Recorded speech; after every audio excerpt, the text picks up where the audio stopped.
Hey, so this last week I was reading some things with Bailey, Hudson's younger sister, and saw something I've never seen before. I thought I'd share it with you this morning, and just got me thinking. In Exodus 31, this is at the end of God giving all of his instructions on Sinai. Moses is about to go down, see the golden calves, and break the tablets. So it's at the end, and God's talking about the Sabbath. And in verse 31:17 says, "It's a sign forever between me and the people of Israel that in 6 days the Lord made heaven and earth. Now the seventh day he rested and was refreshed." And was refreshed. I'm going to let your mind bend around that one for a little bit, because it's hard to think about what was... It's hard to believe that.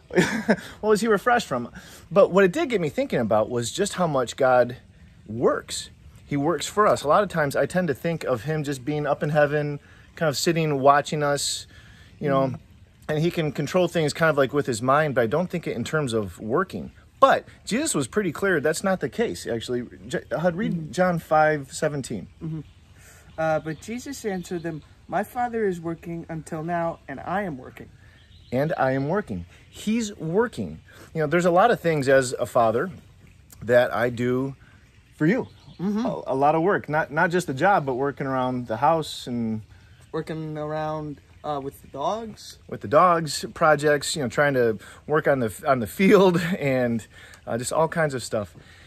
And it got me thinking about how much Jesus is working for us. Jesus says that he is going right now and is preparing a place for us. He's working for that. In Psalm 23, where it talks about the good shepherd, how much work the shepherd does for the sheep. He goes into the tablelands, and we call them mesas. He prepares a table for us in the presence of his enemies. Well, that was preparing the tablelands for the high summer in the presence of all the predators, and going and picking out all of the poisonous weeds and just preparing the fields, making it safe, making it fresh. God is working for you. And he's not just passive. He's not just sitting by looking at your life and expecting you to put your life into action while he's doing nothing. Jesus put his life into action so that you could do the same and experience the fullness of his life. And I just want to encourage you, if you're tired, if you're weary, right? If you're heavy laden, Jesus says, take my yoke upon you. And as you're working, he's working with you. Is that encouraging, Hud? If you're working hard, to know that you're not doing it alone? Definitely. Yeah. Definitely.